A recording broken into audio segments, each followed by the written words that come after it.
commencement, la femme a versé tout cela sur sa tête. Maintenant, il faut regarder maintenant les 5 choses maintenant dans le système de ta vie. Regarde les 5 choses et tu mets ça dans ton système. Vois bien les 5 choses dans ton système et va maintenant à la rencontre de ton Dieu. Donc, nous devons mettre ces 5 choses-là dans notre système pour pouvoir faire la semaine de Pâques spécialement. Mais en ce qui concerne la résurrection, Jésus s'est vraiment ressuscité et c'est les femmes qui l'ont vu en première position. Et après maintenant, les femmes sont parties pour annoncer la nouvelle et les soldats, il y a des gens qui sont venus maintenant vers les soldats pour dire que de ne pas dire la vérité. La fondation de la résurrection part de cette femme. Donc, si nous pouvons encore relire le verset Matthieu 26, chapitre 23.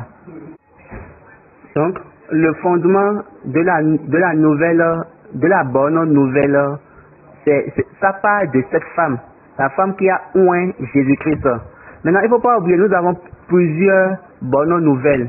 Quand nous venons, juste après que Jésus s'est ressuscité, les femmes qui l'ont vu, ils sont partis pour annoncer la bonne nouvelle.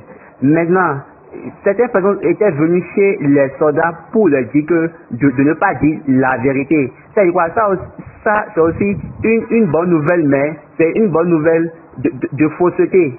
C'est une bonne nouvelle fausse. Donc, il existe plusieurs bonnes nouvelles. Mais il y a une seule bonne nouvelle qui est vraie. C'est ce que la femme a